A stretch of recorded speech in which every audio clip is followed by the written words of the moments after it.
Es probable que varios en mi audiencia no conozcan lo que habría ocurrido el día 13 de mayo del año 1917 en un pequeño poblado en Portugal.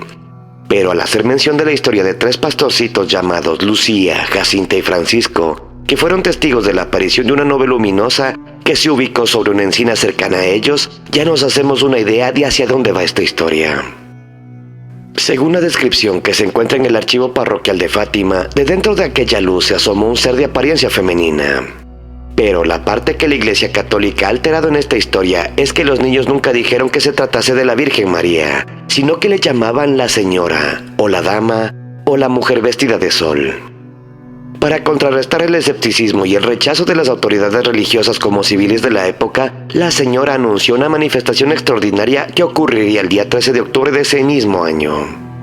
Fecha en la que según fuentes de la Iglesia Católica afirman que ocurrió una manifestación divina, pero según investigadores independientes, el hecho tiene más relación con un encuentro cercano del segundo tipo. De esta manera estamos regresando con los temas de misterio, y este es un caso que llama la atención tanto a creyentes como no creyentes.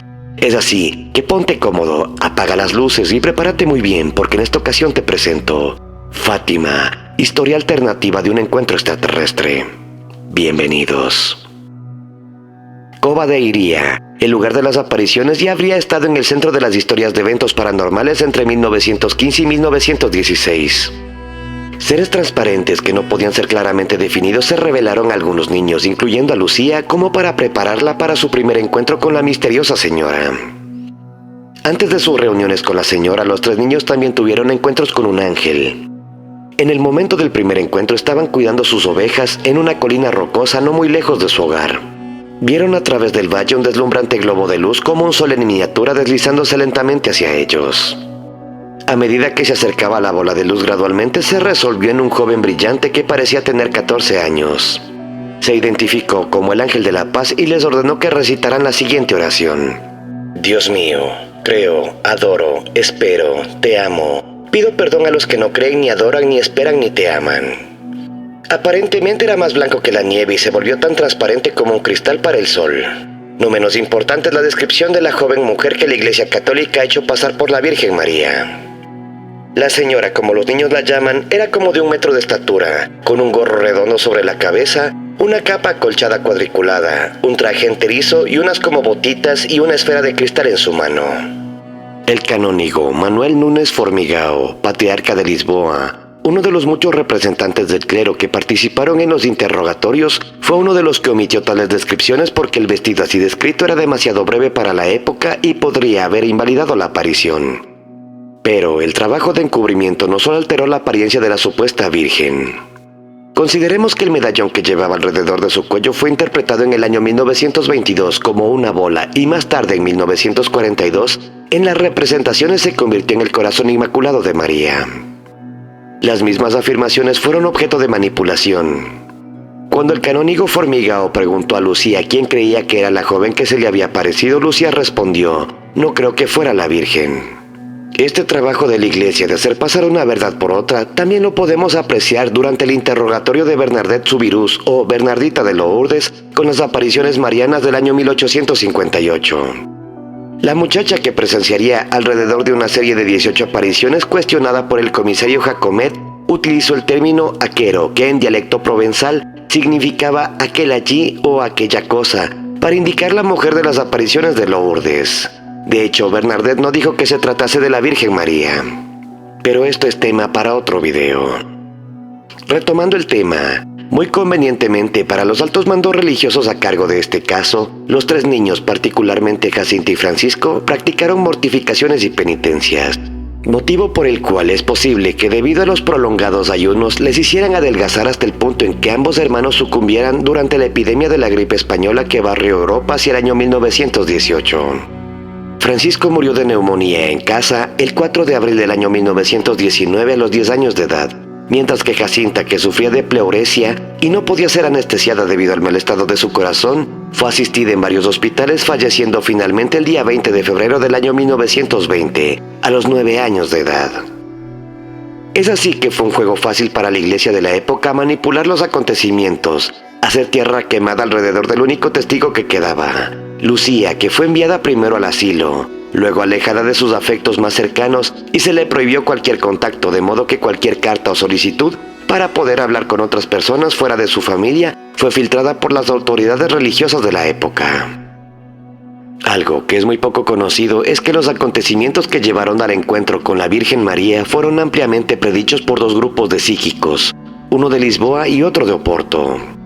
También se ha comprobado que estos grupos no tenían relación unos con otros. Es así que tanto por canalización como por escritura automática, estos grupos habrían recibido un mensaje de otro plano astral, que luego se transcribió y que predijo la famosa aparición. Los mensajes se publicaron en un artículo en dos famosos periódicos de la época, Il Giornale della Notizia de Lisboa y La Libertà de Oporto.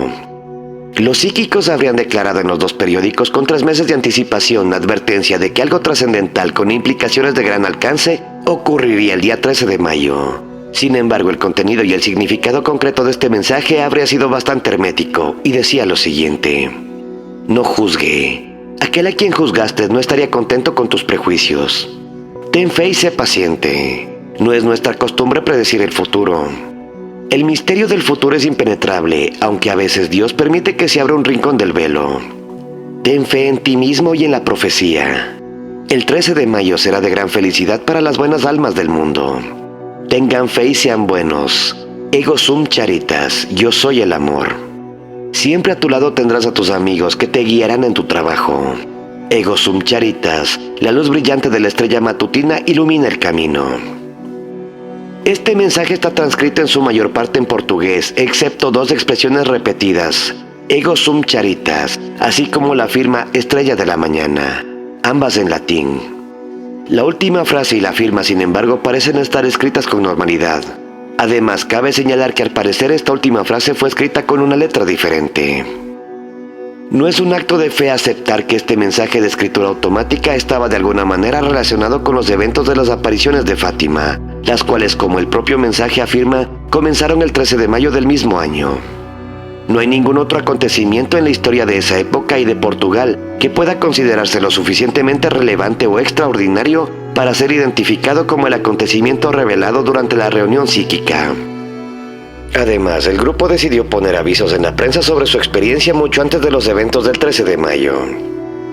Un examen del contenido del mensaje muestra que la fuente no fue el espíritu de un hombre muerto. De hecho, la firme estrella de la mañana es en realidad bastante interesante en sí misma. Pero, ¿quién es la estrella de la mañana?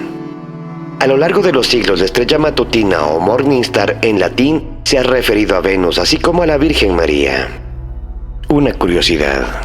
Muchos encuentros y abducciones en los Estados Unidos en las décadas de los 50 y 60 afirmaron haber sido por seres de Venus, como es el caso de George Adamski, del que tenemos un video. Si te interesa mirarlo, te dejaré un link abajo en la descripción. En su libro, Fátima, Antero de Figueiredo, muestra cierta familiaridad con el mensaje a través de la escritura automática descrita anteriormente, definiendo a Nuestra Señora como la estrella de la mañana. El alquimista Fulcanelli dijo: la Virgen Celestial todavía se llama estrella de la mañana. La estrella de la mañana porque para millones de personas representa el esplendor divino. Pero en un giro oscuro, en este caso en la Biblia, en Isaías capítulo 14 versículos del 3 al 20, llaman a Lucifer de la misma manera, estrella de la mañana. ¿Cómo es que caíste del cielo, estrella de la mañana, hijo del amanecer? ¿Cómo es que aterrizaste, ustedes que pisotearon las naciones? Durante la mayoría del tiempo estaba claro que muchos millones de personas creyeron y creen que se trataba de la Madre de Jesucristo, quien se apareció en Cova de Iria el 13 de mayo de 1917. Pero ante estas evidencias te invito a pensar en quién fue el autor de este mensaje y quién fue el ser que se apareció en Fátima. Las observaciones tuvieron lugar desde el 13 de mayo hasta el 13 de octubre de 1917. Todos los días fueron 13 excepto en una ocasión. Haciendo un análisis desde el punto de vista ufológico, habrían sido 5 encuentros cercanos del tercer tipo y un encuentro cercano del segundo tipo con efectos físicos sobre su entorno y con muchos testigos. Es así que hablaremos en detalle de la mañana del 17 de octubre de 1917, día en que la Virgen María habría predicho meses antes a los 3 niños pastores que se produciría un gran acontecimiento. Ese día en Cova de Iria habían alrededor de 50,000 personas de todo el mundo, ateos, creyentes, estimados profesionales, periodistas, médicos e ingenieros de toda la sociedad. Al parecer, el 17 de octubre el sol comenzó con un baile que ningún ser humano había presenciado antes. El relato de ese día proviene de uno de los más estimados documentalistas históricos de la época, el profesor Luis Gonzaga da Fonseca, que informa sobre un día lluvioso desde la mañana y de Lucía, que de repente grita a la multitud reunida: «Miren el sol». De repente la lluvia se detiene y aparece el disco solar, como una luna plateada que gira sobre sí misma como una rueda de fuego, proyectando en todas las direcciones rayos de luz amarilla, azul, púrpura, verde, que colorean todo lo que encuentran.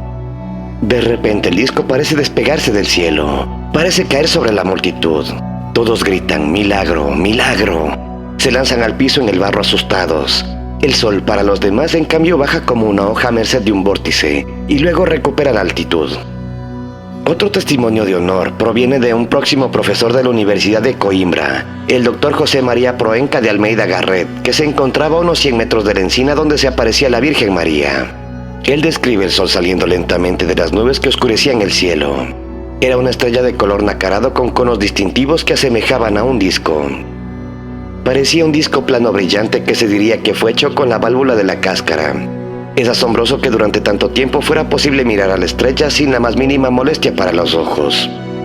Un detalle muy interesante de la historia, no solo relacionado con este sol que parecía lanzarse contra la multitud y caer sobre ella, es que hubo un repentino aumento de la temperatura. La multitud estaba completamente empapada por la lluvia que acababa de caer, pero después del paso del disco se secó en un instante. Estos serían una serie de fenómenos similares a los avistamientos modernos de ovnis. Otra confirmación de que se registró algo anómalo es que ningún observatorio astronómico reconoció ningún fenómeno natural relacionado con el Sol como un eclipse. El mismo Avelino de Almeida, redactor en jefe de O Século, un conocido periódico masónico liberal anticlerical, describió los mismos hechos de la multitud porque él estaba presente en el evento. Que esta fenomenología no fue resultado de una alucinación colectiva debido al momento místico es evidente, ya que los eventos fueron observados a varios kilómetros de Cova de Iría. Concretamente, el reverendo Ignacio Pereira, que en ese momento tenía 9 años, estaba en su escuela en la cima de una colina desde donde se vio al sol zigzagueando y fingiendo caer. Aún más lejos, a 35 kilómetros, el poeta Alfonso López Vieira se dio cuenta de que el sol había sido tomado por el frenesí. Es evidente que si la visión hubiese sido de alguna manera el resultado del clima de devoción, interpretado por la mayoría en un momento de recogimiento, el fenómeno se habría localizado solamente en Cova de Iría, y no podría haber influido en los testigos lejanos que se encontraban en las más variadas tareas. Una confirmación posterior del paso de objetos voladores desconocidos en los momentos previos a la aparición, la reunión de la multitud y el sol danzante proviene del testimonio del vicario general de Leira durante la quinta aparición, es decir, la del 13 de septiembre de 1917.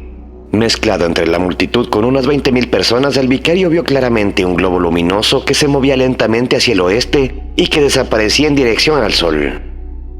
Existen historias y numerosos testimonios apoyados también por un estudio científico que excluía la posibilidad de una ilusión colectiva, y han dado un cuadro impensable en el que aparecía una entidad femenina y presumiblemente su naturaleza no es humana.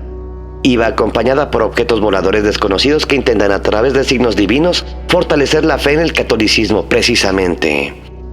En un extracto del periódico O Século se narran los hechos de lo que sucedió aquella mañana en Cova de Iría. Y aquí pediré tu opinión en la caja de comentarios de si estos hechos acaso no dan cuenta de un verdadero contacto con una nave extraterrestre. Sale el sol, pero la apariencia del cielo amenaza el tiempo.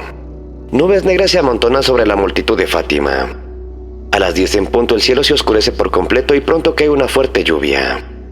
Los niños dicen que la dama les había hablado una vez más y que el cielo, al principio brumoso, inmediatamente comenzó a aclararse. Cesa la lluvia y aparece el sol que inunda el paisaje de luz.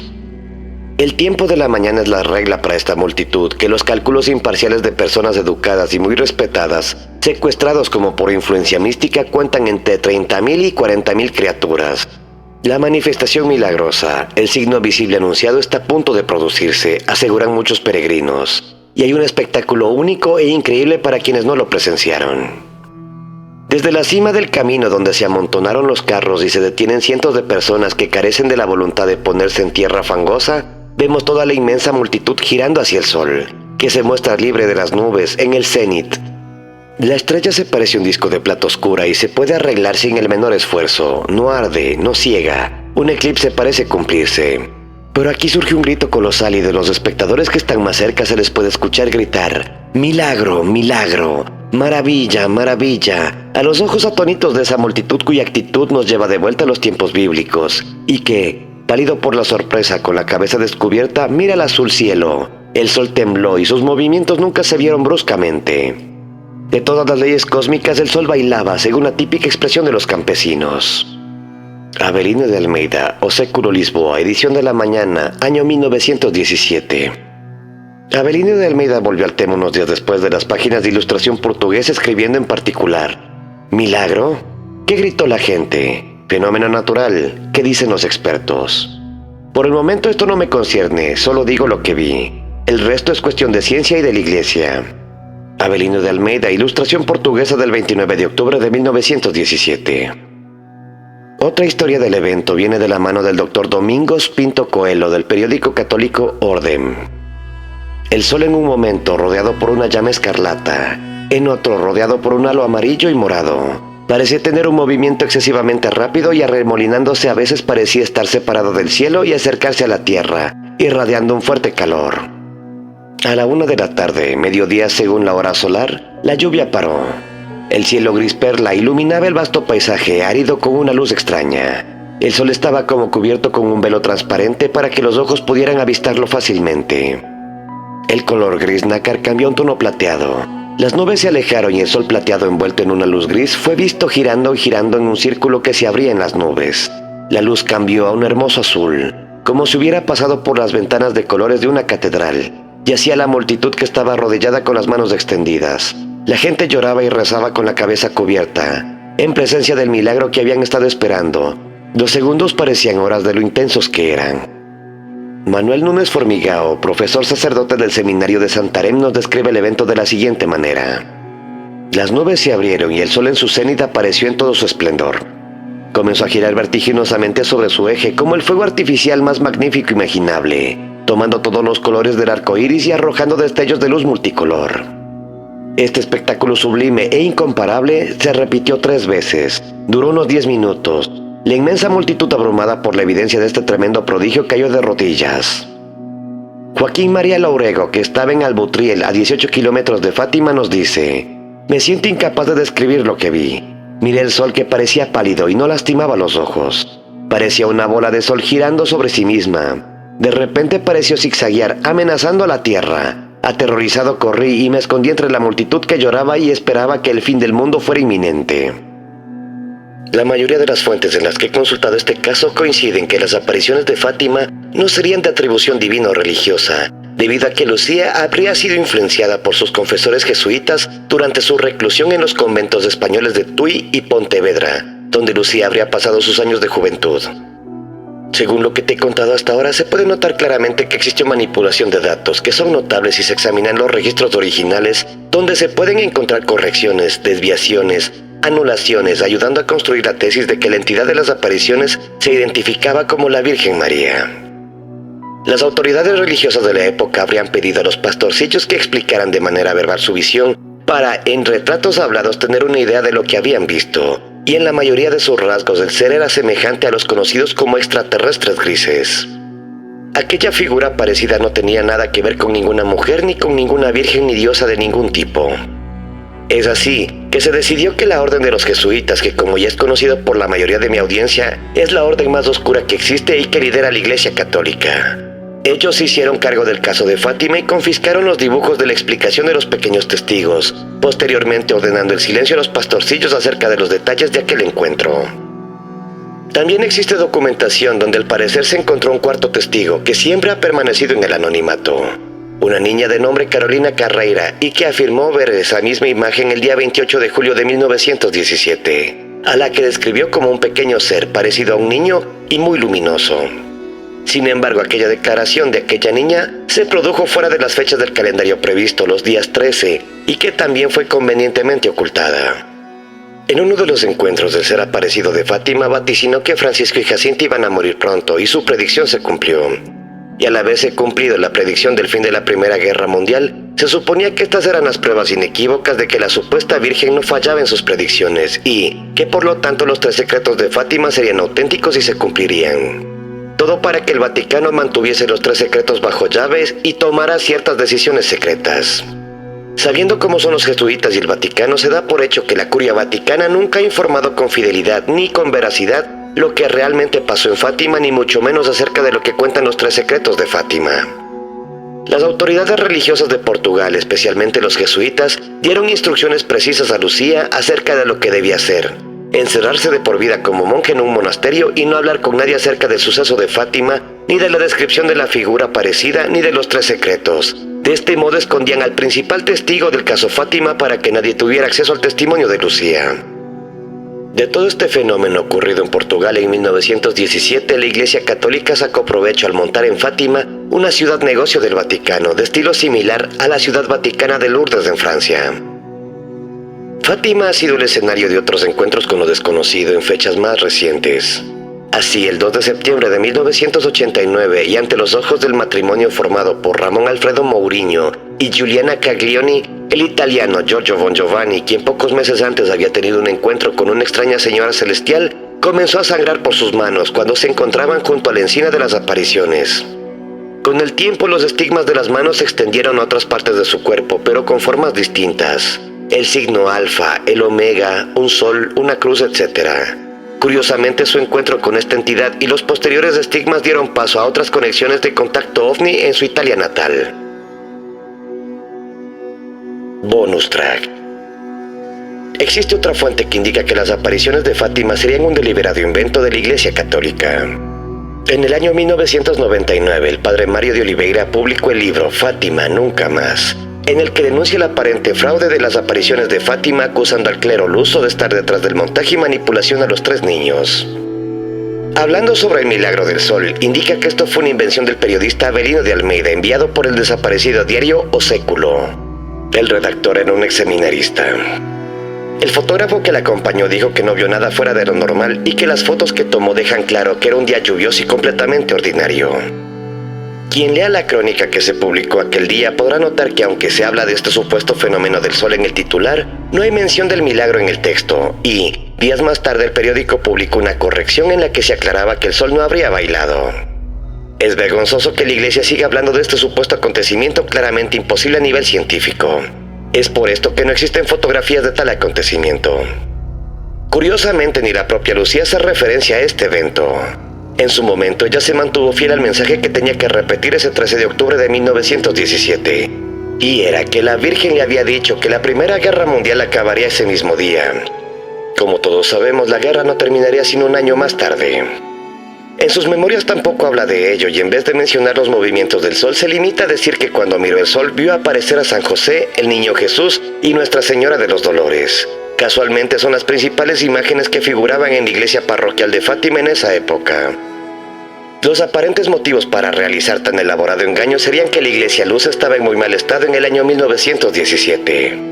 Desde su instauración en el año 1910, la República había trabajado para reducir el poder del clero portugués y secular el país. Una de las primeras leyes que se promulgan tras la llegada de la República fue la nacionalización de enormes parcelas de tierras episcopales y la supresión de muchísimos de los privilegios ancestrales del clero, cuya influencia política y económica había sido enorme hasta ese momento. La diócesis de Leiria en particular había perdido muchos fieles y se veía cada vez más empobrecida. Los milagros de Fátima fueron un instrumento perfecto para conseguir los fondos que se buscaban para restaurar las propiedades eclesiásticas y lograr que el pueblo volviera al culto. A nivel nacional, las supuestas apariciones dieron a la iglesia la relevancia que necesitaba en su cruzada en contra de la República. La documentación existente sugiere que todo fue idea del canónigo Nunes Formigao, profesor del seminario de Santarém, quien casualmente había pasado casi 2 meses en Lourdes, estudiando las apariciones que supuestamente tuvieron lugar en el año 1858. Fue él quien se encargó de escribir el guión y ejecutar la producción de esta farsa. Fue él quien, como supuesto interrogador y confesor de los 3 pastorcitos, actuó como único interlocutor y controló el mensaje que salía de Cova de Iria. Fue él quien moldeó las visiones de los niños. Ante el éxito de la trama, Formigao recibió el apoyo del clero de Ourem, quien publicitó las supuestas apariciones por todo el país, y, posteriormente, el obispo de Leiria, que dio valor al fraude al declarar que eran acreditables y dignas de fe en el año 1930. De ahí ya pasamos al Vaticano, que ha permitido que esta farsa continúe a lo largo del tiempo. ¿Y tú, qué opinas al respecto? ¿Crees que las apariciones marianas de Fátima fueron una manifestación divina, un encuentro extraterrestre o un elaborado engaño por parte de la Iglesia Católica? Te dejo este cuestionamiento para que lo medites esta noche entre tu conciencia y la almohada. Recuerda que con estos datos te invito a que profundices en el tema y a que saques tus propias conclusiones. Por favor, no dejes de compartirlas conmigo abajo en la caja de comentarios. Si el video te ha gustado, te invito a que le des un like y a que lo compartas con un amigo. De esta manera podremos llegar a más personas. Si eres nuevo, te invito a que te suscribas para que puedas revisar mis trabajos anteriores. Tengo contenido muy interesante y estoy seguro que te va a encantar. No olvides activar la campana de notificaciones para que no te pierdas de los futuros videos.